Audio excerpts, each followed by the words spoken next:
নাকি আপনার কাছে আপনার রাজনীতির পরিচয় বড়? নাকি ইসলামের পরিচয় বড় না রাজনীতির পরিচয় বড়? তো বলেন আমরা কি মুসলমান? আমরা কি? আমরা এক আল্লাহর গোলাম, এক নবীর উম্মত। বলেন এক আল্লাহর গোলাম, এক নবীর। এটা আপনারও পরিচয়, আমারও পরিচয়। এখানে যারা আছেন সবার পরিচয় এটাই। এর বাইরে আর কোনো পরিচয় আমাদের দ্বিতীয় থাকে না। এর বাইরে যে পরিচয় ওগুলো হলো ফালতু পরিচয়। এগুলো দুনিয়াতে চলার জন্য লাগে, তাই আল্লাহ দিয়েছেন। আল্লাহ পাক বলেন ইন্না খালাকনাকুম মিন যাকারিন ওয়া উনসা ওয়া জাআলনাকুম শুউবা ওয়া ক্বাবাইলা লিতাআরাফু। এর বাইরে যে পরিচয় এটা হলো একে অপরের সঙ্গে পরিচিত হওয়ার জন্য, এছাড়া কিছু না। ভাই তুমি কোন দলের? আমি অমুক দলের। আপনি আমি ওই দলের। আপনার বংশ কি এইটা, আপনার বংশ কি ওইটা। এটা জাস্ট খালি পরিচিত পর্ব, এছাড়া কিছু না। আল্লাহ পাক বলেন পরিচয় দিয়ে লাভ নাই। এই পরিচয়ের ভিতর থেকে যেই ব্যক্তিটা সবচেয়ে বেশি মুত্তাকি আল্লাহর কাছে, তার দাম সবচেয়ে বেশি। সুবহানাল্লাহ বলতে কষ্ট লাগে না? আরো মনে হইতেছে আরো কমে গেছে আওয়াজ। সামনে পিছনের ভাইরা কি কথা বলতে জানে না? জানে? পিছনের ভাইরা জানেন কথা বলতে? জানেন যদি সবাই আওয়াজ দিয়ে বলেন সুবহানাল্লাহ। আবার বলেন সুবহানাল্লাহ। যে বললেন তো আল্লাহ পাক রব্বুল আলামিনের হাবিব বলেন ইন্না ফিল জান্নাতি লাশাজারা। কেউ একবার সুবহানাল্লাহ বলেছে তো আল্লাহ পাক তার জান্নাতে একটা গাছ লাগিয়ে দিয়েছেন। এখন যারা বলেছেন তাদের জান্নাতে একটা গাছ লেগে গেছে। আবার বলেছেন তো আরেকটা লেগে গেছে। সুবহানাল্লাহ। আবার বললেন তো আরেকটা লেগে গেছে। যত বলবেন তত লাগবে। জবান খুলে বলেন সুবহানাল্লাহ। নবী সাল্লাল্লাহু আলাইহি ওয়াসাল্লাম বলেন একটা দ্রুতগামী ঘোড়া এই গাছের গোড়া যদি দৌড়ায় মিনিমাম 500 বছর পর্যন্ত দৌড়াইলেও সেই গাছের গোড়া শেষ করতে পারবে না। এখন আসলে একটা ঘোড়ার দৌড় কত স্পিড? আপনারা যারা হুন্ডা চালান কত স্পিডে চালাই দেবেন? 100, 120, 10। এর বেশি চালাইলে আর বাঁচার দরকার নাই। কবরে সোজা। আগে ঘুরবেন, তারপরে যায় কবরে সাইকেল সহ পড়বেন। এর বেশি চলে না। আমরা প্রাইভেট সর্বোচ্চ আমি নিজে যেটা চালাইছি বলবো না, কেন ক্যামেরা আছে তো ঝামেলা আছে। মোটামুটি ভালো স্পিডে চালানো যায় যদি রাস্তাঘাট ফাঁকা থাকে। কিন্তু কতটুকু আর ঘড়ির মিটার, গাড়ির মিটার 180-তে দাও, আপনি 70-এ চালাতে পারবেন। সর্বোচ্চ টেনে হেসতে 70-এর উপরে উঠতে পারবেন, কিন্তু ইঞ্জিনে ধোঁয়া উঠে যাওয়ার সম্ভাবনা আছে। এর চেয়ে বেশি ক্ষমতা তার নাই। আমি গত কয়েক বছর আগে একবার মক্কা থেকে মদিনায় সফরে যাচ্ছিলাম। হঠাৎ করে আমাদের বাস চলতেছে, তো স্বাভাবিক আরবে যে গাড়িগুলো চলে, বাংলাদেশের বাইরে যে গাড়িগুলো চলে, এগুলো মিনিমাম 120 গতিতে চলে মিনিমাম। এটা তার একদম কমন একটা স্পিড। 120 গতিতে যখন গাড়ি চলতেছে, আমরা হঠাৎ করে তাকায় দেখলাম ডান পাশ দিয়ে একটা ঘোড়সওয়ারি তার ঘোড়াকে আমাদের গাড়িকে চোখের পলকে ওভারটেক করে সামনে চলে গেল। তা আমার গাড়ি যদি চলে 120-এ, না হলেও এই ঘোড়ার দৌড় আছে 180। আমরা কিছুক্ষণ তাকায় রইলাম অবাক হয়ে। ধুলা উঠতেছে, মনে হইল 10-15 সেকেন্ডের বেশি সময় লাগে নাই, আমাদের চোখে ধুলা দিয়ে সে উধাও হয়ে গেছে মরুভূমিতে। তার মানে এই ঘোড়াটা না হইলেও 200 কিলোমিটারের বেশি গতিতে চলতেছে। ইঞ্জিন আছে কোনো? ভাই আমি আগে বলে নিই, আপনাদের আওয়াজ স্বতঃস্ফূর্ত যেমন ফিডব্যাক আসবে, আমার আলোচনা তেমনই হবে। কারণ আপনারা কবরস্থানের নীরবতা বানায় রাখবেন আর মনে করবেন বক্তা আপনাদেরকে উল্টায় দিবে একদম দুনিয়া। এত সহজ নয়। সারা বছর প্রোগ্রাম করি, এত জুত নাই গলা। আপনারা গলা বাঁচাইবেন, আমি গলা বাঁচায় কথা বলবো। আপনারা যদি সজাগ থাকেন, ওয়াজ হবে, ফাঁকে দিয়ে একটা গজল শোনাবো। এখন আপনাদেরকে আমি ঠেলে ঠেলে গজল শোনানোর মতো কোনো ইচ্ছা আমার নেই। এখন আপনারা কি করবেন সেটা আপনাদের হিসাব। কথা যদি আমার সাথে বলেন তাহলে আলোচনা আমি করবো, যদি না বলেন তাহলে চুপচাপ চোখ বন্ধ করে ওয়াজ করে চলে যাওয়ার যোগ্যতা আল্লাহ আমরা দিয়েছে। সুতরাং আপনারা কোনটা করবেন এটা আপনাদের হিসাব। খালি হাত করে তাকায় থাকেন না স্যারের দিকে, হাত করে দেখায় ব্যাট খায় গেছে। হ্যাঁ, তাহলে মুহা করা লাগে। বউ লগে বসছেন স্বামী একসাথে, খালি যদি বউ খালি না আসে, হ্যাঁ হ্যাঁ স্বামী কই কি নেই দেখ করলে কিন্তু আই লাভ ইউ কইলে আই লাভ ইউ টু তো বলা লাগে। আমি আপনাকে আই লাভ ইউ বলতেছি, আপনারা টু ও কর না, হুঁ ও কর না, কি আমরা দেখতে পারেন না নাকি? হ্যাঁ, আওয়াজ টাওয়াজ দিলে ওয়াজ হবে, গজল হবে, নইলে চুপচাপ আমি আলোচনা করে চলে যাই। একটা বারো জিজ্ঞাসা করবো না ভাই ঠিক না বেঠিক, কিচ্ছু জিজ্ঞাসা করবো না, আমি আমার মতো চলে যাবো। আপনারা যেইছেন আমিও তেইছেন বলে দিলাম, আর দিতে পারবো না বলতে না হয়। দেখেন একটা ঘোড়ার যদি এত স্পিড হয়, দ্রুতগামী একটা ঘোড়ার যদি এত স্পিড হয়, তাহলে আল্লাহ পাক রব্বুল আলামিন দুনিয়ার ঘোড়ার এই হাল করে জান্নাতের যে ঘোড়া ওটা কত বড় স্পিড হওয়া হবে এটা তো বোঝাই যায়। নবী সাল্লাল্লাহু আলাইহি ওয়াসাল্লাম বলেন যে জান্নাতের গাছ লাগবে সুবহানাল্লাহর বিপরীতে এটার ঘোড়া এত বড়, দ্রুতগামী ঘোড়া 500 বছর দৌড়াইলেও শেষ করতে পারবে না। দৌড়াইতেই থাকবে, দৌড়াইতেই থাকবে, দৌড়াইতেই থাকবে।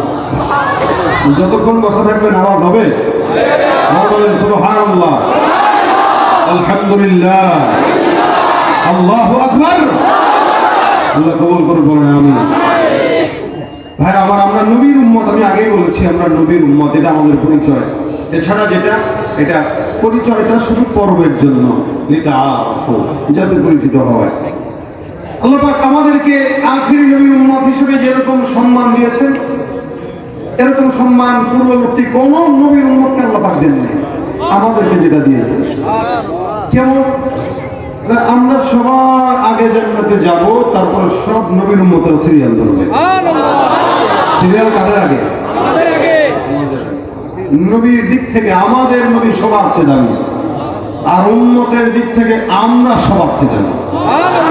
নবীর দিক থেকে আমাদের নবী, আর উম্মতের দিক থেকে বলেন না, বলেন না, আমরা কারা?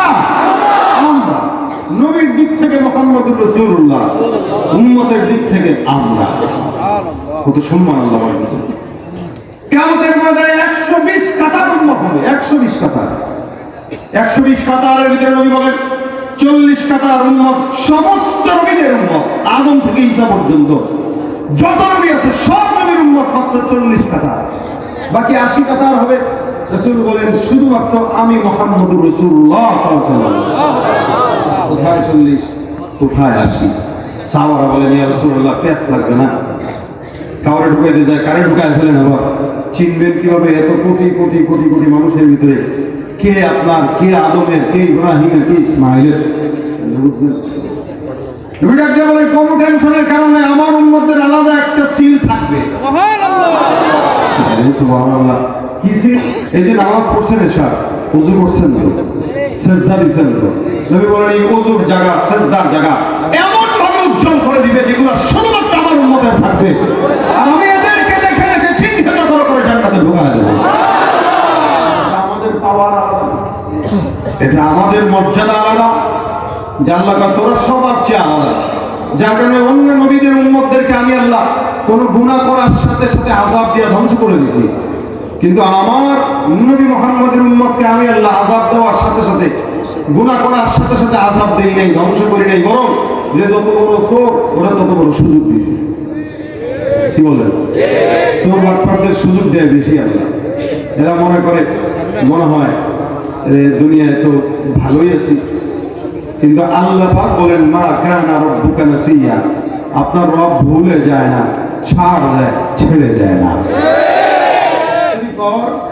আরো সুযোগ দিলাম, আরো 5 বছর, আরো 5 বছর, আরো 5 বছর দিতেই থাকলাম, কত চুরি করবি, অবশেষে হালও তেমন হবে, পলানোর জায়গা পাবি না। মা কানা রাব্বুকা নাসিয়া, আল্লাহ ছাড় দেন, ছেড়ে দেন, ছাড় দেন, ছেড়ে দেন। ভাই আপনার এই মাইকেল এটা ঠিক করতে করতে চাকরি আমার 1000 টাকা দিয়ে অতিরিক্ত চাপ না, আপনার এটা এদিকে কাইটে হয়েছে, আমি না ধরতে বলো, আমি ধরছি, এদিকে কাইটে হয়েছে, এটা সোজা করতে হবে।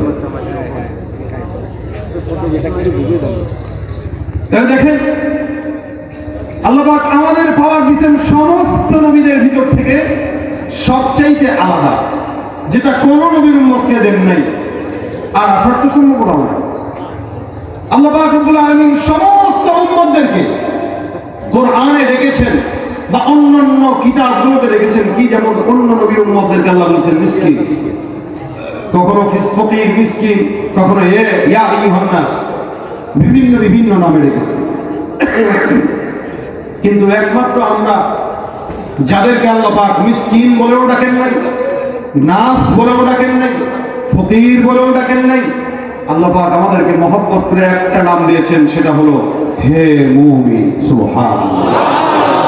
এই নামটা একটু চেঞ্জ আছে না? অন্যদেরকে বলতেছি আইয়ুহান নাস, হে লোক সকল, আম ভাবে হে লোক সকল, আর আমাদেরকে বলতেছেন ইয়া আইয়ুহাল্লাযীনা আমানু, হে মুমিনের দল। সুবহানাল্লাহ। ডাকছেন কে? আল্লাহ ডাকে মুমিন বলে, আর এই মুমিনের বাচ্চা করে চুরি আর চামারি আর দুর্নীতি ঘুষ। মুমিন, আরে মুমিনের বাচ্চা করে চুরি। আল্লাহ বলে মুমিন, এই মুমিনের বাচ্চা করে দুর্নীতি। আল্লাহ বলে মুমিন, মুমিনের বাচ্চা করে সন্ত্রাসী। আল্লাহ বলে মুমিন, মুমিনের বাচ্চা এমন কোন অন্যায় নাই যেটা করে না। নাম দিছে মুমিন, আসলে মুমিন না ভণ্ড? মুমিন না ভণ্ড? তুমি নবীর উম্মত দাবি করো, সুন্নাহ মানো না, নবীর অপমানে তোমার হৃদয় কাঁদে না। তুমি নবীর উম্মত দাবি করো, সুন্নাহ মানো না, নবীর অপমানে তোমার হৃদয় কাঁদে না।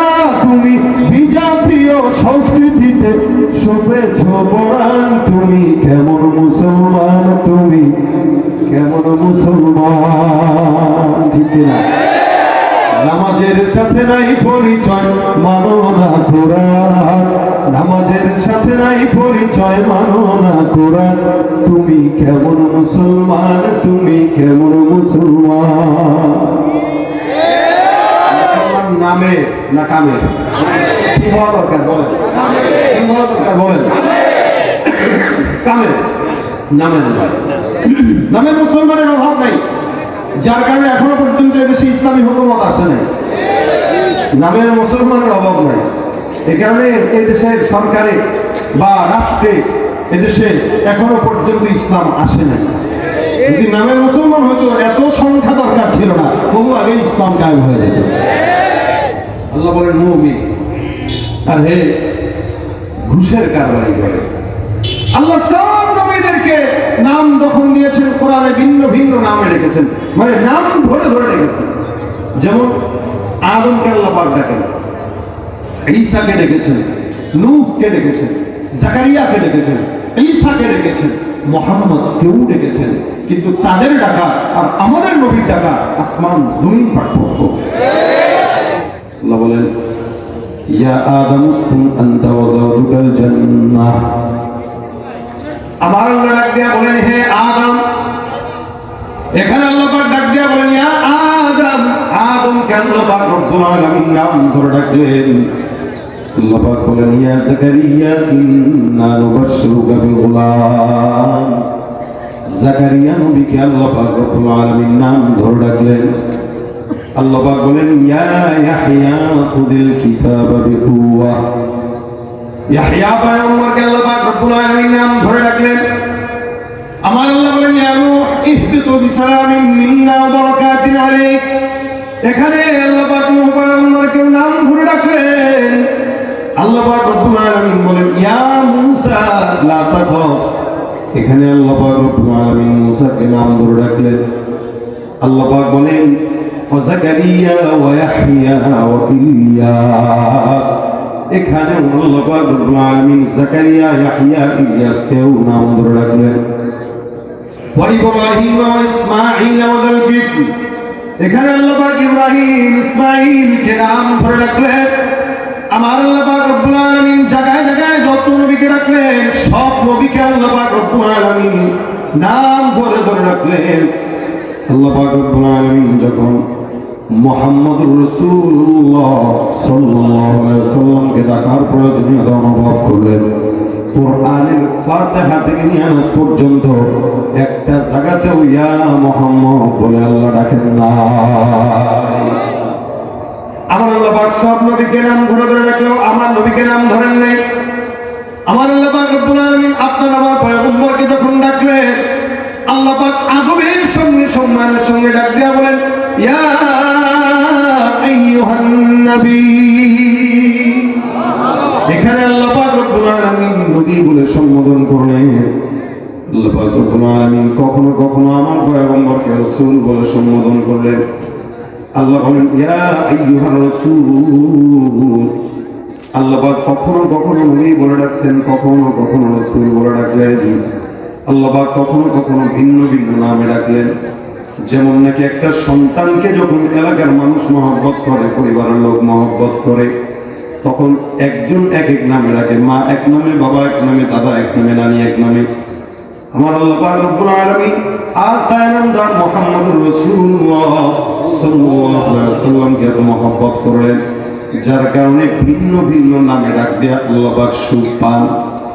আল্লাহ পাক কখনো কখনো নবীকে ডাক দেয়া বলেন ইয়া আইয়ুহাল মুযাম্মিল। এখানে আল্লাহ পাক রব্বুল আলামিন মুযাম্মিল বলে ডাক দেয়।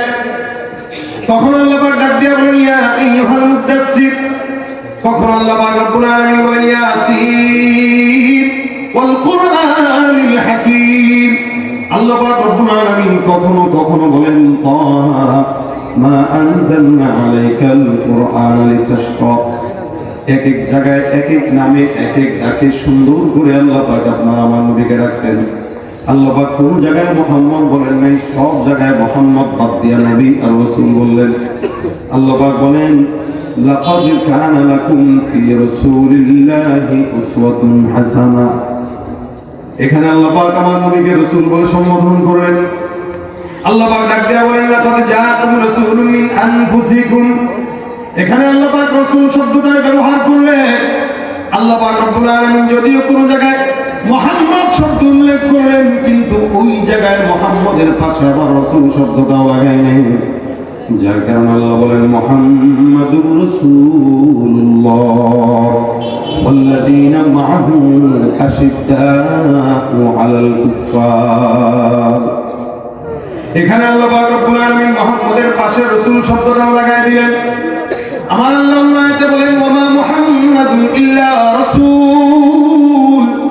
আল্লাহ পাক রব্বুল আলামিন মুহাম্মদ তো আল্লাহর নবীকে ডাক দিয়া বলেন মুহাম্মদ তো মুহাম্মদ নয়, তিনি বলেন রাসূল।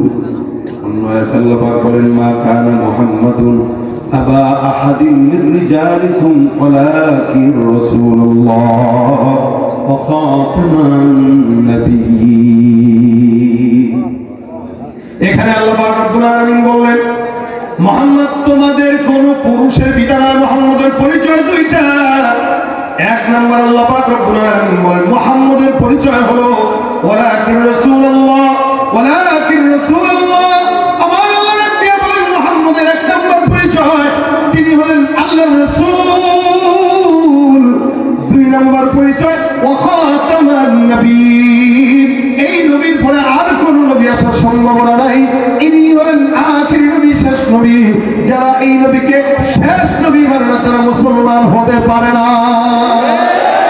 নবীর পরে নবী আছে? আল্লাহ নবী ডাক দিয়া বলেন আমার পরিচয় হলো এমন একটা দেয়ালের মতো, যে দেয়ালের মধ্যে সমস্ত ইটগুলো লাগানো হয়ে গেছে, একটা মাত্র ইটগুলা বাকি, যে ইটটাকে আল্লাহ পাক লাগানোর মাধ্যমে নবুয়তের দেয়াল পরিপূর্ণ করে দিয়েছে। কিয়ামত পর্যন্ত আর কোন নবী আসার সম্ভাবনা নাই।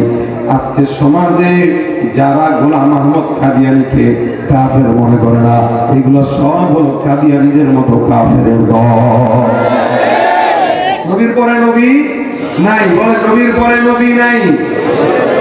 সংসদে আইন চাই, এদেশে রাষ্ট্র ক্ষমতার পালাবদল বারবার দেখেছি। মদের আইন পাস হয়েছে, কিন্তু কাদিয়ানী কাফের আইন পাস হয় নাই। আগামী বাংলাদেশে যদি ইসলাম ক্ষমতায় আসে, আমরা চাই কাদিয়ানী কাফের এটা সংসদে পাস হোক, ঠিক কিনা জোরে কও। কি হবে শেষ নবীজির উম্মত বলে দাবি করে, যদি ওই নবীর চেয়ার কাদিয়ানীরা দখল করে। কি হবে শেষ নবীজির উম্মত বলে দাবি করে, যদি ওই নবীর চেয়ার কাদিয়ানীরা দখল করে। নবীজির জন্য যদি রক্তের বহে নদী, নবীজির জন্য যদি রক্তের বহে নদী, তবুও হটবো না এই দাবি থেকে। কি হবে বেঁচে থেকে অযথা বিদ্যা শিখে, যদি না করতে পারি শোষণবিহীন সমাজটাকে।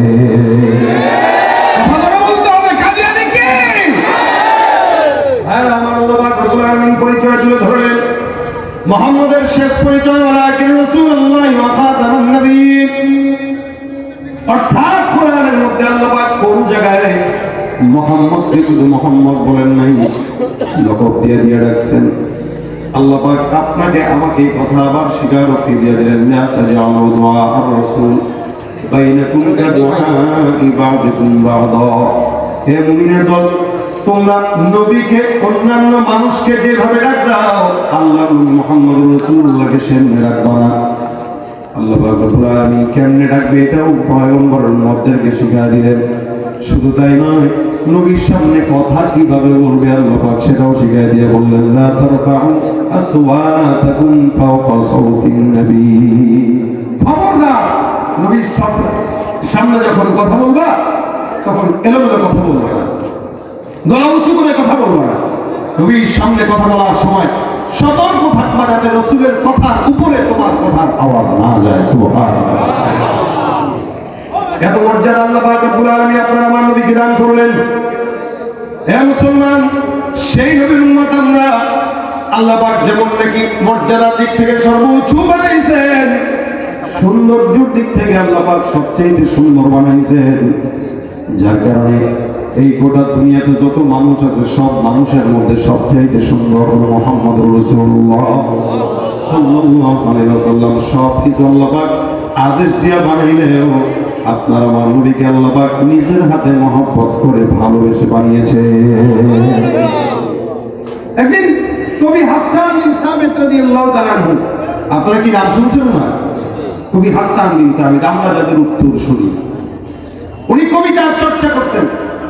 নবী করিম সাল্লাল্লাহু আলাইহি ওয়াসাল্লাম যার কারণে আলাদা একটা মেম্বার বানিয়ে দিয়েছেন যে তুমি বসে বসে আমার নিয়ে কবিতা লিখবা আর কাফেরদের বিরুদ্ধে কবিতা লিখবা। একদিন হাসান বিন সাবিত রাসূলের চেহারার দিকে তাকিয়ে আছেন, কি সুন্দর, নবী বসা, তো সে নিচে বসা। নবী ডাক দিয়ে তাকায় তাকায় দেখতেছে। নবী বলে, কি দেখো তো হুজুর আপনাকে? সাহাবায়ে ভাই এটাই ছিল, রাসূলের মহব্বতের চেহারায় তাকায় থাকতো। 3 দিন 4 দিনের ক্ষুধা পর্যন্ত নবীর চেহারা একবার দেখার সাথে সাথে নিবারণ করে দিল। সাহাবায়ে ভাইদের রাসূলকে দেখার একটা প্রেম, একটা নেশা। এক সাহাবীর যুদ্ধের ময়দানে চোখ খুলে গেছে, জিহাদের ময়দানে গেছে, তো তোর একটা তীর এসে চোখে লেগে চোখ খুলে গেছে। এই চোখ হাতের ভিতরে নিয়ে রাসূলের কাছে দৌড় দিয়েছে। ডাকতে ডাকতে, রাসূলুল্লাহ চোখটা একটু লাগাই দেন। চোখ একটা আছে একটা নাই, বুঝুন অবস্থা। যুদ্ধের ময়দান থেকে চোখ হারায় চোখটা হাতে নিয়ে নবীর কাছে আসছে, তো হুজুর চোখটা একটু লাগাই দেন। নবী ডাক দেয়া কয়, সবর করো, যুদ্ধের জন্য ঈমানের জন্য চোখ হারাইছো, তো চোখের বিনিময়ে আল্লাহ তোমার জান্নাত দান করবে। সুবহানাল্লাহ। রাসূলের কথা যেটা, চোখের বিনিময়ে জান্নাত দিবেন। সাহাবী কয়, হুজুর আল্লাহর কাছে কি জান্নাতের কোনো অভাব পড়ছে? কয়, না, সেটা তো বলে নাই। কয়, তাহলে আমার চোখ নিয়ে আল্লাহ আমাকে জান্নাত দেওয়া লাগবে কেন? বুঝলেন নাই? প্রশ্নটা কি যুক্তি না অযুক্তি? আল্লাহর কাছে জান্নাতের অভাব আছে বলে না, তাহলে আমার চোখ নিয়ে কেন জান্নাত দেওয়া লাগবে? হুজুর আমি চোখও চাই, আল্লাহর জান্নাতও চাই। সুবহানাল্লাহ। বাপরে বাপ, কাম তো সারছে। নবী যেই জামানায় থাকবো, বেঁচে থাকবো, চোখ একটা থাকবে না। এক চোখ দিয়ে আপনারা দেখে তো মন ভরে না, 2 চোখ দিয়েই তো দেখে মন ভরতে পারি না, এক চোখ দিয়ে কিভাবে মন ভরে? নবী চোখটা লাগাই দেন। রাসূল সাল্লাল্লাহু আলাইহি ওয়াসাল্লাম তার বরকতি হাতে চোখ নিয়ে সাহাবীর এখানে লাগাই দিয়েছেন। সাহাবী বলতেছেন, ইয়া রাসূলুল্লাহ, আগে যেটা ছিল ভালো, ওই ভালোটার চাইতে এটা যেন পাওয়ার বেশি বেড়ে গেছে। জামানায় থাকবো আর আপনাকে দেখবো, এটা কেমন? সাহাবাদের প্রেম ছিল এটা, নবীকে দেখার জন্য পাগল। আমাদের আয়েশা বলেন, কখনো কখনো ঘরের ভিতরে লাইট নিবানো। প্রত্যেকটা মানুষের একটা সূর্য আছে, সকালবেলা উদিত হয়। লানা শামসুল ওয়ালিল আফাত শামসাল্লাহ, নবীর আম্মা জান আয়েশা রাদিয়াল্লাহু তাআলা আনহা বলেন, প্রত্যেকটা মানুষের একটা সূর্য আছে যেটা সকালবেলা উদিত হয়। আমি আয়েশার একটা সূর্য আছে, প্রতিদিন এশার নামাজের পর আমার ঘরের মধ্যে উদিত হয়। আম্মা জান আয়েশা কখনো কখনো সুই দিয়া কিছু সেলাই করতেন। ঘরের ভিতরে যদি বাতি নিভে যাইতো, নবী সাল্লাল্লাহু আলাইহি ওয়াসাল্লাম ঘরে তাশরীফ আনার পর আম্মা জান আয়েশা দেখতেন যে আমার সুইটা রাসূলের চেহারার বরকতে খাটের কর্নারে পড়ে আছে, দেখতে পেতাম। নবীর চেহারা এত বরকতময়, জাবির ইবনে সামুরা রাদিয়াল্লাহু তাআলা বর্ণনা করেন, আমি একবার উঠানের মধ্যে পয়গম্বরের চেহারার দিকে নজর দিয়ে দেখলাম, আল্লাহর নবী লাল দোরা কাটা একটা কাপড় দিয়ে সুন্দর করে উঠানের মধ্যে বসা। আল্লাহ নবীর সাহাবী জাবের বিন সামুরা বলেন, আমি আসমানের চাঁদের দিকে তাকাইলাম, আসমানে একটা চাঁদ জ্বলজ্বল করতেছে, জমিনের ভিতরে পয়গম্বর মুহাম্মদুর রাসূলুল্লাহ সাল্লাল্লাহু আলাইহি ওয়াসাল্লাম বসা। আমি একবার আসমানের চন্দ্রের দিকে তাকাই, একবার আমার বরকতি নবীর চেহারার দিকে তাকাই, আল্লাহ নবীর চেহারার দিকে তাকাই, বরকতি আসমানের চাঁদের দিকে তাকাই। জাবের রাদিয়াল্লাহু তাআলা ডাক দিয়ে বলেন, আল্লাহর কসম, আমার কাছে মনে হলো ওই আসমানের পূর্ণিমার চাঁদের চাইতে আমার নবীর চেহারা কোটি গুণে বেশি সুন্দর। হাসান বিন সাবিত নবীর চেহারার দিকে তাকায় তাকায় দেখে আর কয়, ইয়া রাসূলুল্লাহ, আপনার চেহারা দেখে প্রেমে পড়ে যায়। নবী একটা কবিতা মনে আসছে, বলবনি নবীর ডাক দিয়ে বলতেছেন, হাসান বিন সাবিত নবী একটা কবিতা মনে আসছে, মাথায় আসছে, আপনারা লিখ বলি, রাসূলকে লেখো। হাসান বিন সাবিত কবিতা রাসূলের চেহারার দিকে তাকায় তাকায় তাকায় তাকায় লেখে, ওয়া আহসানু মিনকা লাম তারা কাত্তু আইনি ওয়া আজমালু মিনকা লাম তালিদিন নিসা খুলিকতা মুবাররাআন মিন কুল্লি আইবিন কান্নাকা ক্বাদ খুলিকতা কামা তাশা। হাসান বিন সাবিত ডাক দিয়ে বলেন, ওয়া আহসানু মিনকা লাম তারা কাত্তু আইনি। এ দুনিয়ার কবিরা শুনে রাখো, কবি কবিতা লেখে তার ডার্লিং নিয়ে, যে হারাম সম্পর্ক তার নিয়ে লেখে, যত নষ্টামি ছড়ায় এই কবিতার মাধ্যমে, কিন্তু হাসানের কবিতা তার জন্য নাজাতের উসিলা হয়ে গেছে। রাসূলকে বলে, ইয়া রাসূলুল্লাহ, ওয়া আহসানু মিন কালাম তারাকাতু আইনি, এই দুনিয়াতে আমার চোখ আপনার চেয়ে সুন্দর কোন মানুষকে জিন্দেগিতে দেখে নাই। আপনি এত সুন্দর, কত মানুষ দেখলাম এই জমিনে, কত মানুষ হাজার হাজার, কিন্তু আমার চোখ আপনার চেয়ে সুন্দর কাউকে কোনোদিন দেখে নাই। জমিনে যত মানুষ আছে, মা বোনরা আছে, আদম পয়গম্বর থেকে আজ পর্যন্ত কোন নারী কোনদিন আপনার চাইতে বরকতময় কোন পুরুষ জন্ম দেয় নাই। সুবহানাল্লাহ। এ মুসলমান, আমিনার গর্ভ থেকে আমার নবীকে বের করার জন্য আল্লাহ পাক রব্বুল আলামিন আদম পয়গম্বর, আম্মা জানা হাওয়া থেকে আমিনা পর্যন্ত যত মহিলাদেরকে নিয়েছেন, বুঝছেন, আমিনার মা, তার মা, তার মা, তার মা, তার মা করে করে আম্মা জানা হাওয়া পর্যন্ত যত মানুষ গেছে, আল্লাহ নবী বলেন, মা বাবাত কি মুরাত নবীন কত, আমার দাদি, আমার নানি, নানির নানি, নানির নানি, নানির নানি, দাদির দাদি, দাদির দাদি, দাদির দাদি করে করে যত দূর পর্যন্ত গেছে, এই যত দূর সিরিয়ালে গেছে, এই সিরিয়ালে যতগুলা মহিলা গেছে, একটা মহিলাকেও কোনোদিন আল্লাহ জেনায় লিপ্ত করায় না। আমাকে বাঁচানোর জন্য এক বিন্দু পরিমাণে কেউ বলতে না পারে মুহাম্মদের নানির দাদি অথবা তার দাদি কত চরিত্র ঝামেলা ছিল, এটা যেন কেউ বলতে না পারে। এই জন্য হাওয়া থেকে নিয়ে আমিনা পর্যন্ত প্রত্যেকটা মহিলা ছিল পুত পবিত্র, এবং দুনিয়াতে তারা একদম পুত পবিত্র অবস্থায় আল্লাহ পাক তাদেরকে হেফাজত করে গেছে। এই জন্য হাসান বিন সাবিত বলে, কোন নারী আপনার মতো কোন পুরুষ জন্ম নেয় নাই আমিনা ছাড়া। খুলিকতা মুবাররাআন মিন কুল্লি আইব, আল্লাহ পাক রব্বুল আলামিন আপনাকে এমন ভাবে সৃষ্টি করলো যেন জমিনের সমস্ত আইব ত্রুটি থেকে আল্লাহ পাক আপনাকে একদম বেছে বেছে বানাইছেন। একটা বিন্দু পরিমাণ, চুল পরিমাণ কোন ত্রুটি আপনার সৃষ্টির মধ্যে রাখেন নাই। এজন্য সামাইলের রাসূলের বর্ণনা আছে, নবী সাল্লাল্লাহু আলাইহি ওয়াসাল্লাম যেখানে যেমন দরকার ছিল আল্লাহ পাক তাকে তেমন সুন্দর বানায় দিতেন। সুবহানাল্লাহ। দেখবেন অধিক সাদা, অধিক সাদা যারা একদম সাদা, দেখলে কেমন কেমন রোগী রোগী লাগে। তাদের সঙ্গে যখন নবী মিশত, নবীরে হলদে বর্ণের সুন্দর মনে হতো, দুধে আলতা এমন সুন্দর। আর যদি কোনো লম্বা মানুষের সঙ্গে মিশত, যেন নবীকে খাটো মনে না হয়, আল্লাহ পাক তার মত করে সাইজ দিয়ে দিতে। আর যদি অধিক খাটো মানুষের সঙ্গে মিশত, তখন তার চেয়ে একটু লম্বা বানায় দিতেন। সুবহানাল্লাহ। মুসলমান, যখন যেমন আল্লাহ পাক আমার নবীকে তখন তেমন বানাইছেন। কান্নাকা কদ খুলিকতা কামা তাশা, যেন আপনি যেমন চেয়েছেন, আল্লাহ যেমন চেয়েছেন তেমনি আপনারে বানাইছে। এটা হলো আপনার আমার পয়গম্বর মুহাম্মদুর রাসূলুল্লাহ সাল্লাল্লাহু আলাইহি সাল্লাম। এত মর্যাদা দিলেন, এত মহব্বত করলেন, এত মহব্বত দিয়ে বানাইলেন যে আল্লাহ নিজেই প্রেমে পড়ে গেছে।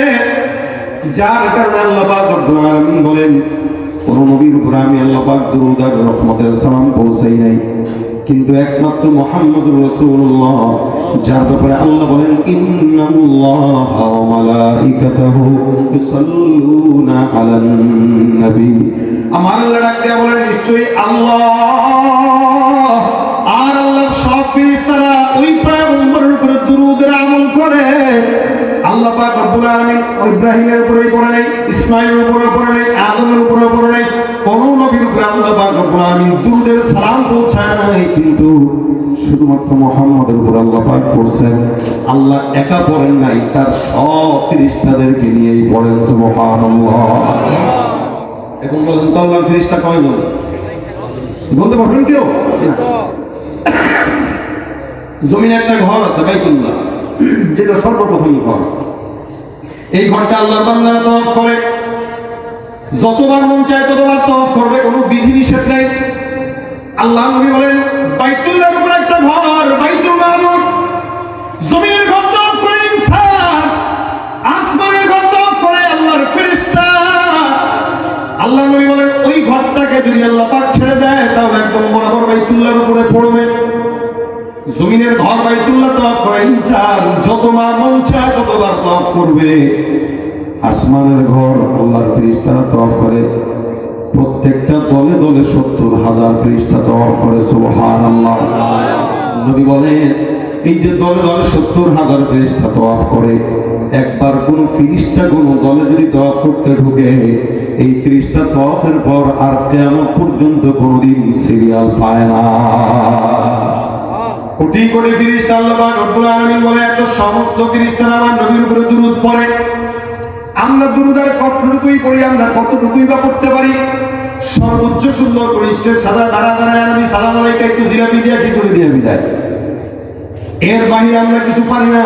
কিন্তু আল্লাহ পাক রব্বুল আলামিন বলেন এ মুসলমান মনে রাখবা, বান্দারা শুনে রাখেন, আমার ইলম শেষ হয়ে যাবে, পয়গম্বরের মর্যাদা বর্ণনা করা শেষ হবে না, রাত পার হয়ে যাবে, আল্লাহ নবীর মর্যাদা শেষ হবে না, দুনিয়া শেষ হয়ে যাবে, পয়গম্বরের প্রশংসা গাওয়া শেষ হবে না।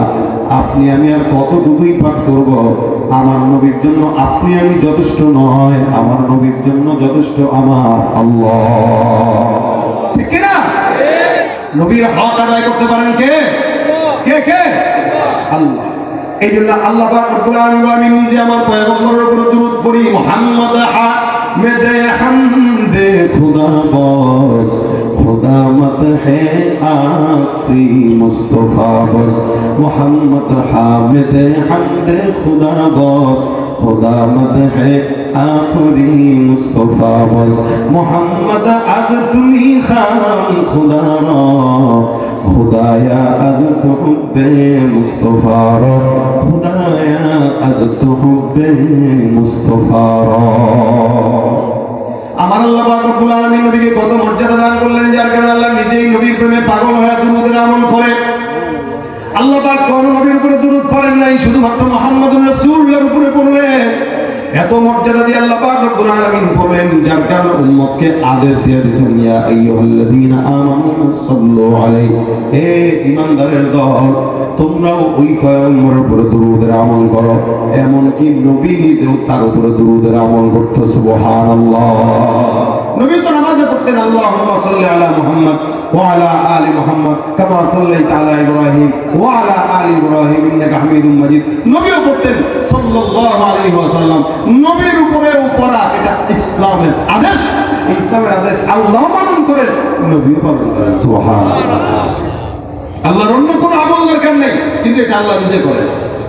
এজন্য কেউ যখন এটা পড়ে আল্লাহ নবী বলেন, আচ্ছা বলেন তো জান্নাতে আমরা সবাই নবীর সাথে থাকতে চাই ইনশাআল্লাহ? আল্লাহ কবুল করুন, আমিন। আল্লাহ নবী রাখতে বলেন আওলান নাসি বি ইয়াউমিল কিয়ামতি আকসারুহুম আলাইহি সালাত। নবী রাখতে বলেন শুনো, জান্নাতের ময়দানে আমার পাশের জান্নাতে কেউ যদি থাকতে চাও, আমি নবী বললাম আমার উপরে যেই বান্দা বেশি বেশি দরুদ পড়ে, আমি আল্লাহ নবীর জান্নাতে পাশের ঘরে ওই লোকটাকে আল্লাহ পাক রব্বুল আলামিন রাখবেন। সুবহানাল্লাহ। যে ব্যক্তি যত বেশি নবীর উপর দুরূদ পড়ে, আল্লাহ নবী বলেন হাদিসে, মান সাল্লা আলাইহি সালাতান ওয়াহিদা সাল্লাল্লাহু আলাইহি আশারা। কোন ঈমানদার মুমিন যদি একবার দুরূদের আমল করে, আল্লাহ পাক ওই বান্দার উপর 10 বার রহমত নাযিল করে দেয়। সুবহানাল্লাহ।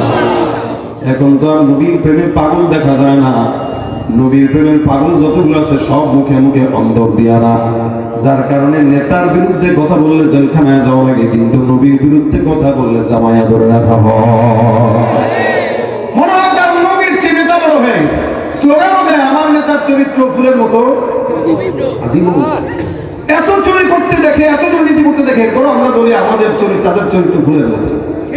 অথচ চারিত্রিক সনদ আল্লাহ দুনিয়ার কোনো মানুষকে দেন নাই মুহাম্মদুর রাসূলুল্লাহ ছাড়া। কি বলেন? সন্দেহ আছে আপনাদের? একমাত্র মুহাম্মদুর রাসূলুল্লাহকে আল্লাহ পাক চারিত্রিক সনদ দিয়েছেন। ওই সনদের কথা বাদ দিয়া দুনিয়ার মানুষের সনদ দেন। এই কারণেই তো অধিকাংশই ভালো হয় না। কারণ এত চুরি করার পরেও যদি আমার চরিত্র ফুলের মতো হয়, ভালো হওয়া দরকার। কথা বলেন না কেন? তাহলে ভাইরা আমার দেখেন, চরিত্রের সনদ আল্লাহ পাক নবীকে দিয়েছেন। ইন্নাকা লাআলা খুলুকিন আযীম। আমার আল্লাহ মর্যাদা দিতে যে আল্লাহ নিজেই দুরূদ আমল করে। কোন ইমানদার মুমিন বান্দা যদি দুরূদ শরীফ পড়ে, আল্লাহ পাক রব্বুল আলামিন তার জবানে বরকত দান করেন, বিপদ আপদ মুক্ত দান করেন। শুধু তাই নয়, ইমাম আহমদ ইবনে হাম্বল রাহমাতুল্লাহ আলাইহি, ইমাম মালিক রাহমাতুল্লাহ আলাইহি, এনাদের মতো আশিক রাসূল তো কেউ নাই। আমরা তো খালি মুখে মুখে আসে। এক আল্লাহর বান্দা নবীর আশিক, উনি রওজায় গেছেন। আল্লাহর বান্দা রওজায় যায় মনে মনে বিশাল বড় ভিড়। আপনারা দেখবেন যারা রওজার কাছে গেছেন দাঁড়ানোর কোনো সুযোগ নাই, হেঁটে হেঁটে তাওয়াফের মধ্যে সালাম যতটুকুই পারে ততটুকুই দেয়। এই আল্লাহর বান্দা সালাম দিবেন, বিশাল বড় সিরিয়াল, সারা জীবন খালি অসুস্থ থাকে। যখন রওজার সামনে চলে আসছে, এখন কেমন যেন তার বুকের ভিতরে ধুক ধুক ধুক ধুক করে। আর আল্লাহর কাছে ডাক দেয়া বলে, মালিক, এই যে তোমার বান্দাকে তুমি তোমার হাবিবের রওজার সামনে নিয়ে আসলা, সারা বছর অসুস্থ থাকে, ওষুধ খায়, কত কিছু করে। আল্লাহ রওজার জালির সামনে যখন যাব, তখন আমার অসুস্থতা বাড়ায় দিয়ে তুমি আমার অজ্ঞান করে একটু ফালায় দিও। যাতে করে অজ্ঞান করে তুমি আমাকে ওই জায়গায় ফালায় দেওয়ার পর অ্যাম্বুলেন্স আসবে, পুলিশ আসবে আমাকে নেওয়ার জন্য, আমি যেন ওই সময়টা আমার হাবিবের সঙ্গে প্রেমের একটু কথা বলে নিতে পারি। এটা ছিল আমাদের আশিক রাসূলের হালত। আর আমাদের ইশক হইল নবীর রওজার সামনে দাঁড়ায়, কিন্তু জবানের মধ্যে নবীর সুন্নতের দাড়ি নাই। ভাইরা আমার, ইমাম মালিক রাহমাতুল্লাহ আলাইহি নবীর মহব্বত করতেন। মদিনায় প্রায় 70 বছর পর্যন্ত উনি অতিবাহিত করেছেন। আল্লাহর বান্দা কোনদিন জুতা পায়ে দিয়ে হাঁটেন নাই, এমনকি মদিনার মাটির থেকে কোনোদিন বের হয় নাই, হুদুদে হারাম থেকে বের হন নাই। উনি বলতেন, আমি হুদুদে হারাম থেকে বের হব না, কারণ আমি চাই আমার মুখটা, আমার শেষ নিঃশ্বাসটা রাসূলের রওজার পাশেই যেন হয়। ইমাম আহমদ ইবনে হাম্বল রাহমাতুল্লাহ আলাইহি অনেক বড় একজন ইমাম। উনি একবার 3-4 দিন পর্যন্ত না খাওয়া আল্লাহর বান্দা পিপাসার্ত ক্ষুধার্ত অবস্থায় নবীর রওজার সামনে গেলেন। যাওয়ার পর রওজার সামনে রাসূলের সামনে সালাম দিয়ে শিকায়ত করতেছেন, ইয়া রাসূলুল্লাহ, আপনার সাহাবা আজমাইনরা ক্ষুধার যন্ত্রণা আপনাকে একবার যদি দেখতো 3 দিনের ক্ষুধা নিবারণ হয়ে যেত। আমি ক্ষুধার যন্ত্রণা আপনার কাছে আসলাম, আমি তো আপনাকে দেখতে পারবো না। নবী তাদেরকে আপনি দেখা দেন, সামনে সামনে দেখা দিয়েছেন, যার কারণে তারা সরাসরি আপনাকে দেখে ক্ষুধা নিবারণ করলো। কিন্তু আমি নালায়েক, যার কারণে আমি আপনাকে সরাসরি দেখি নাই। কিন্তু সরাসরি না দেখলেও স্বপ্নে তো আপনি দেখা দিবেন। রাসূলের রওজার সামনে যায় ইমাম আহমদ ইবনে হাম্বল রাহমাতুল্লাহি আলাইহি সুন্দর করে শিকায়ত করে আল্লাহ নবীর নামে দুরূদ পড়তে পড়তে রওজার সামনে ঘুমায় গেছে। এখন তো ভিড় বেড়ে গেছে, যার কারণে রওজার সামনে ঘুমানোর চিন্তাও করা যায় না। আমি নিজেই 2015 সালে যখন যাই, তখন একদম খালি।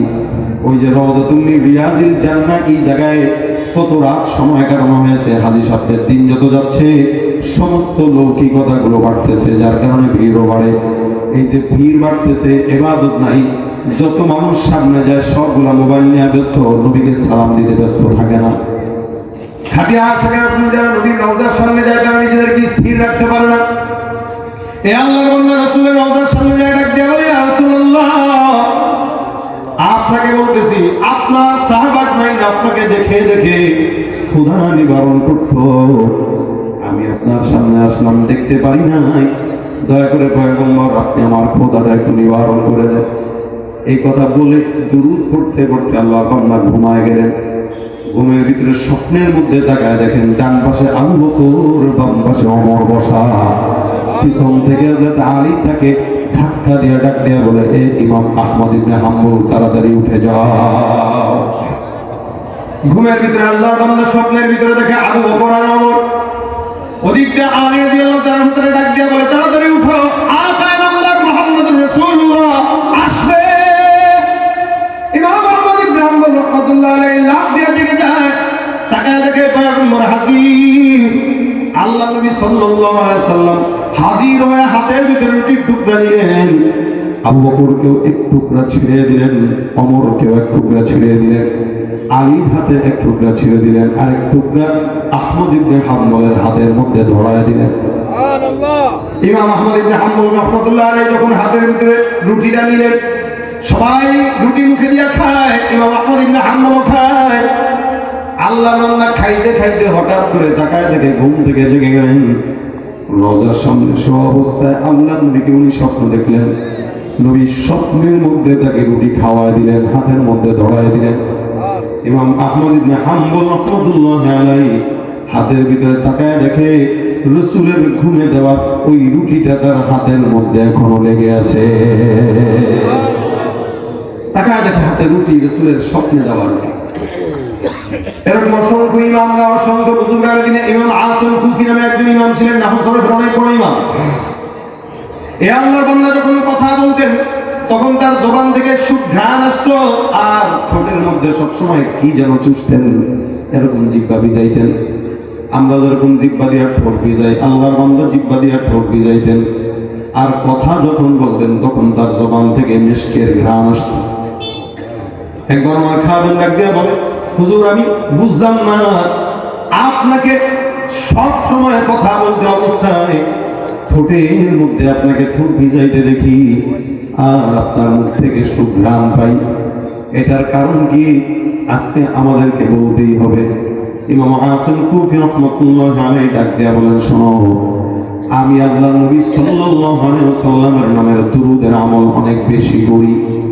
নবীর নামের দুরূদ আমি সব সময় আমার জবানে উঠাই, 24 ঘন্টা আমার মুখে সাল্লাল্লাহু আলাইহি ওয়াসাল্লাম। আমি একবার স্বপ্নের ভিতরে দেখলাম আকায়াল্লাহ মুহাম্মদুর রাসূলুল্লাহ সাল্লাল্লাহু আলাইহি ওয়াসাল্লাম স্বপ্নে হাজির।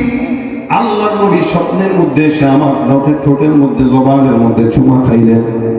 আমার কপালে চুমা খেয়ে ডাক দিয়া বললেন, যেই ঠোঁট মুহাম্মদের পাগল ওই ঠোঁট জান্নাতি ঠোঁট। নবী আমার ঠোঁটে চুমা খাইলেন, কপালে চুমা খাইলেন, আলিঙ্গন করে বিদায় হয়ে গেলেন। আল্লাহর কসম করে বলি, ঘুম থেকে যখন জাগলাম, আমি ঘুম থেকে জাগার পর আমি আমার অনুভব করলাম ঠোঁটের থেকে যেন কেমন মধুর মতো মিষ্টতা অনুভব করলাম। ওই দিনের পর থেকে নিয়ে আমি যতবার কথা বললাম, যখনই কথা বলি তখন আমার ঠোঁটের মিষ্টতার পাশাপাশি আমার ঠোঁট থেকে জান্নাতের খুশবু, মিষ্টের খুশবু বের হয়। সুবহানাল্লাহ। মুসলমান, আল্লাহ পাক এমন একটা আমল আপনাকে আমাকে দান করলেন, যে আমলটা যেই বান্দা করবে নবীর নামের বরকতে ওই বান্দা বরকতময় হয়ে যাবে। এই জন্য আল্লাহ পাক আদেশ করলেন, ইয়া আইয়ুহাল্লাযীনা আমানু সাল্লু আলাইহি ওয়া সাল্লিমু তাসলিমা। তোমরা ওই পয়গম্বরের উপর দুরূদের আমল করো। আমাদের ওলামায়ে কেরামদের তাজরিবা হলো, অসংখ্য আকাবের বুজুর্গানে দিন না বলে গেছে, কোন মানুষ যদি যত বড় বিপদে পড়ুক না কেন, যত ঝামেলায় পড়ুক না কেন, সব বিপদ ঝামেলা দূর করার একমাত্র বড় উপায় হলো, অন্যতম উপায় পয়গম্বরের নামের দুরূদের আমল সাল্লাল্লাহু আলাইহি ওয়াসাল্লাম। আপনার ব্যবসায় বরকত হয় না, আপনি দুরূদের আমল করা শুরু করেন। আপনার জেহেন জাকাত দুরূদ, আমাদের ওস্তাদরা বলতেন পরীক্ষার সময় মানে আগে প্রশ্ন উত্তর খুলবি, তার আগে দুরূদ পড়বি। দুরূদ পড়ে তারপরে প্রশ্ন খুলবি, আল্লাহ পাক তোর জেহেন খুলে দিবেন।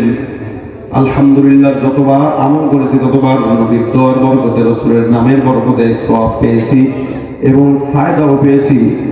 আপনাদেরকেও বলি, যাদের ঘরের ভিতরে নারীরা সন্তান সম্ভবা, আপনি আপনার বিবিকে বলে দেন সবসময় দুরূদের আমল করতে, দেখবেন দুরূদের বরকতে পেটের সন্তানটা বরকতময় হয়ে যাবে। ফসলে বরকত হয় না, দুরূদ করে পানি ছড়ায় না। ঘরের ভিতরে বিবিকে বলেন বাচ্চাকে দুধ যখন পান করাইবা তখন সুন্দর করে দুরূদ শরীফের আমল করো, নিজেও দুরূদের আমল করেন। এমন তো হতে পারে আল্লাহ পাক দুধের বরকতে আপনাকে ডাক দিয়া পয়গম্বরের রওজার সামনে দাঁড় করায় দিবেন। সুবহানাল্লাহ। আরব সাগর পারি দেব নাই কো আমার তোরি, পাখি নই যে উড়ে যাব ডানাতে ভর করি। আরব সাগর পারি দেব নাই তো আমার তোরি, পাখি নই যে উড়ে যাব ডানাতে ভর করি। আমার আশায় আছে সম্বল নাই, আশায় আছে সম্বল নাই, করি কি উপায়। মনে বড় আশা ছিল যাব, মনে বড় আশা ছিল মদিনায়। সালাম আমি করব গিয়ে, সালাম আমি করব গিয়ে নবীর রওজায়। মনে বড় আশা ছিল যাব মদিনা, মদিনা যাইতে পারলাম না, মদিনা দেখতে পারলাম না। আমি অসহায় তাই এত দূরে, আমি অসহায় তাই এত দূরে রই, শুধু সালাম জানাই মদিনা যাইতে পারলাম না, মদিনা দেখতে পারলাম না। মদিনা নাম কত সুন্দর,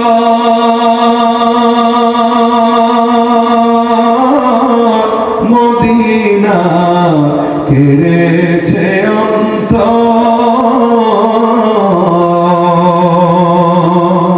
মদিনা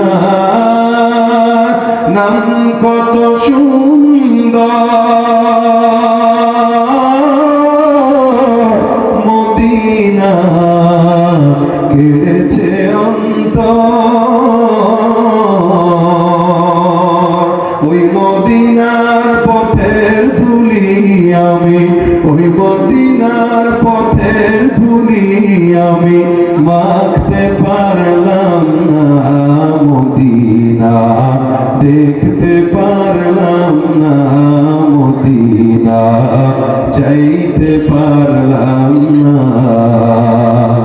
আমি অসহায় তাই এত দূরে, আমি অসহায় তাই এত দূরে রই, শুধু সালাম জানাই মদিনা দেখতে পারলাম না, মদিনা যাইতে পারলাম না। মনে বড় আশা ছিল যাব মদিনা। যেতে চাই তো ইনশাআল্লাহ? চাই সবাই? আল্লাহ মদিনার জন্য কবুল করে বলেন আমিন। মদিনা যদি যেতে চান আমল একটা, কয়টা? একটা। বেশি বেশি আজকে থেকে নিয়ত করেন, যখন সময় হয় তখন দরুদের আমল করবেন। বসে আছেন সাল্লাল্লাহু আলাইহি ওয়াসাল্লাম, শুয়ে আছেন সাল্লাল্লাহু আলাইহি ওয়াসাল্লাম। আশরাফি থানভী রাহমাতুল্লাহ আলাইহি আমল দিয়েছেন ওনার কিতাবে। উনি বলেন কোন ইমানদার মুমিন যদি প্রতিদিন 1000 বার দরুদ শরীফ পড়ে ঘুম যায়, আল্লাহ পাক তার ফজল করমে স্বপ্নে পয়গম্বরকে দেখা দিয়ে দিবে। এটা এতেইনের সাথে পড়বেন, একের সাথে ইনশাআল্লাহ। হয়তো আলসামি লাগবে, কিন্তু রসুলকে একবার দেখার পরে এমন লোভ লাগবে, মনে হয় যে আরো ভালো করে দেখি, বেশি দেখি। আমল বাড়াইছে। এই জন্য যে দোকানপাটে আছেন দোকানপাটে পড়বেন, রিক্সা চালানো অবস্থায় পড়বেন, হুন্ডা চালাইতেছেন হুন্ডা চালানো অবস্থায় পড়বেন, মাদ্রাসায় বসে আছেন তো তখন পড়বেন। অর্থাৎ আমরা আমাদের সময় যেই পরিমাণে অপচয় করি, এটা যদি একটা হাতে ডিজিটাল তসবিহ উঠায় নেন দেখবেন ওই ডিজিটাল তসবির বরকতে আপনার প্রত্যেক দিন না হলে 5-7 হাজার দূর পড়া হয়ে গেছে। তাহলে একটা তসবিহ হাতে রেখে দেখি, এটা পরীক্ষিত। একটা তসবিহ হাতে থাকলে অটোমেটিক জিকির হয়। ভাই তসবিহ কিছু না, কিন্তু তসবিহ মুজাক্কারাত এটা আমাদেরকে মনে করায় দেয় তোর জিকির করতে হবে। এই জন্য তসবিহ হাতে রাখা এটা আমাদের বুজুর্গানের দ্বীনদের একটা আমল। তসবিহ, হ্যাঁ, এই হযরত আবু হুরায়রা রাদিয়াল্লাহু তাআলা রাখতেন। ওনার শীতানে বালিশের কিনারায় 2000 গিটের একটা দড়ি ছিল। তখন তো আর এরকম তসবির মতো আধুনিক তসবিহ ছিল না, তো ওনারা এটাকে বানায় নিতেন মুজাক্কারাত। ওনার বালিশের কিনারায় 2000 গিট দেওয়া একটা দড়ি ছিল।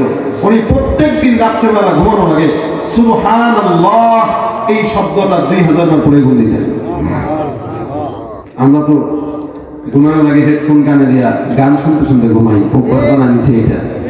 মুভি দেখতে ঘুমায় যুবকেরা, নাটক দেখতে ঘুমায়। মরণ যদি অবস্থায় হয় তো জাহান্নাম ছাড়া তার উপায় নেই। এজন্য হাতে তাসবিহ নিয়ে যদি সাল্লাল্লাহু আলাইহি ওয়াসাল্লাম পড়তে ঘুমান তো মরণ হইলেও রাসূলের দুরূদের বরকতে জান্নাত হয়ে যাবে। এজন্য আজকে থেকে নিয়ত করেন রাসূলের উপর দুরূদ পড়বেন তো ইনশাআল্লাহ। একবার বললে 10টা নেকি, 10 বার রহমত, 10টা গুনাহ মাফ। 10টা গুনাহ মাফ, 10 বার সম্মান বুলন্দ হয়ে যাবে। রাসূলের সাথে দিদার তো নসিব হবেই ইনশাআল্লাহ। এজন্য যতক্ষণ পারেন, আমি আমার জিন্দেগির টার্গেট বানাইছি, আমি আকসার মাহফিলে মানুষকে দুরূদের আমল দিই। কেন দিই? যে আমার হয়তো দুর্বলতা থাকবে, কিন্তু আল্লাহ পাক যদি এই উসিলা আমাদের মাফ করে, আমার উসিলা যদি কিছু মানুষ পড়ে, এই উসিলা যদি আমি সওয়াব পাইতে, এটাই কামিয়াবি। আজকের এই মজমা যদি আপনারা কিছু পড়েন আর কাউকে যদি আবার তারগিব দেন যে ভাই এটা পড়েন, তা আপনারাও সওয়াব পাবেন ইনশাআল্লাহ। কারণ এটা আল্লাহ নিজে আমল করে, এই আমলটা আল্লাহ পাক নিজে করে, এটা আমাদের জন্য ওয়াজিব করা, এটা সাধারণ কোনো আমল না। আল্লাহ পাক যেন আমাদেরকে আমলটা বেশি করার তৌফিক দান করে বলেন আমিন। তাহলে আজকের এই মাদ্রাসার মাহফিলে যতক্ষণ আলোচনা শুনছেন, সেই মাগরিব থেকে এই পর্যন্ত, মাগরিবের পরে মনির সাহেবের হুজুর ওয়াজ শুনছেন, এশার পরে আলী আকবর সাহেবেরটা শুনছেন, এখন আমারটা শুনছেন। এই 3টা ওয়াজের থেকে যার কাছে যেটা সহজ মনে হয়, যেটা মনে হয় যে এটা আমি নিতে পারবো, এই আমলটা আমার জীবনে ফিট করি, ইনশাআল্লাহ প্রোগ্রাম কামিয়াব হওয়ার জন্য বেশি ওয়াজ দরকার নেই। এই 3 হুজুরের 3টা আমলই যথেষ্ট। আল্লাহ যেন আমাদের কামিয়াবি দান করে বলেন আমিন। যা বললাম শুনলাম ভুল ত্রুটি থাকলে যেন আল্লাহ পাক ক্ষমা করে দেয় বলেন আমিন। মাদ্রাসার মাহফিল আলহামদুলিল্লাহ আপনারা যেই পরিমাণে মাদ্রাসার জন্য দান করেছেন, আল্লাহর রহমতে ফজল করমে সব সময় এভাবে দানের হাতকে প্রসারিত করবেন ইনশাআল্লাহ। তাহলে এই প্রতিষ্ঠানটা আরো উন্নয়ন হবে। অনেক পুরনো প্রতিষ্ঠান, আপনাদেরই প্রতিষ্ঠান, এখান থেকে এক একজন বড় বড় হাফেজে কোরআন বের হবে, আলেমে দ্বীন বের হবে ইনশাআল্লাহ। আমরা যদি এই প্রতিষ্ঠানকে আগায় নিই, আমাদের সমাজ এগিয়ে যাবে। প্রতিষ্ঠান আগায় নেব, তাই এই সমাজ থেকে, এই প্রতিষ্ঠান থেকে বড় বড় হাফেজ যেরকম মনির সাহেবের মতো ওলামা একরাম বের হয়ে সারা বাংলাদেশে দ্বীনের খেদমত করবে। তা আমরা চাই এই মাদ্রাসার সমস্ত হাফেজ যারা আছে এবং যারা সহযোগিতা করে, আল্লাহ পাক প্রত্যেককে যেন নাজাতের ফয়সালা করে দেয় বলেন আমিন। আলোচনা যতটুকু এতটুকুই শেষ, বাসা পর্যন্ত নেব দুরূদ শরীফ। রাজি আছি ইনশাআল্লাহ? রাজি আছি ইনশাআল্লাহ? আল্লাহ পাক যেন আজকের এই মজমাকে এতটুকুতেই বরকতময় করেন বলেন আমিন। এই শেষ ম্যাচ উঠবেন মোনাজাত না দিয়া? উঠতেছেন কেন? এক সময় আমরা মাহফিল করতাম, মাহফিলের শেষে মানুষ ভিড়ত কেন? যে গজব কি বলে, ওয়াজ যতটুকু শুনছি বা না শুনছি, মোনাজাতটা ধরে যায়। এক সময় মানুষ আখেরি মোনাজাতের জন্য রাস্তায় আশেপাশে দাঁড়ায় থাকতো, মোনাজাতের আগে ঢুকে যেত। আর এখন কোন জমানা আসলো, ওয়াজ শুনে 1.5 ঘন্টা 5 ঘন্টা 10 ঘন্টা, মোনাজাতের আগে শয়তান কারে বেটা উঠ, খালাতো ভাই না তুই এনে কি থাকবি? আর তো খালাতো ভাই বলে উঠায় দেয়। যারা উঠতেছে এরা সবাই শয়তানের খালাতো ভাই, একদম সোজাসুজি বলে দিলাম। যারা উঠতেছে মোনাজাত ছাড়া এরা শয়তানের খালাতো ভাই। এতক্ষণ শয়তান তাদের শোনাইছে, হাতের ভিতরে ময়লা নিয়ে তার বাড়িতে বেড়াবে, জানে যে ও গুনাহ করলে এই গুনাহ সাফ হওয়ার দরকার নেই, কত গুনাহগার হয়ে থাকে। এই কারণে ময়লা সাফ ছাড়াই বাসায় নিতে যেতেছে। তা আমরা শয়তানের খালাতো ভাই হয়ে যেতে চাই না, আমরা মোনাজাত করে নিষ্পাপ হয়ে যেতে চাই ইনশাআল্লাহ। আমার সঙ্গে সর্বশেষ একটা নাতে রাসূল গাবেন, আওয়াজ দিয়ে গাবেন সবাই।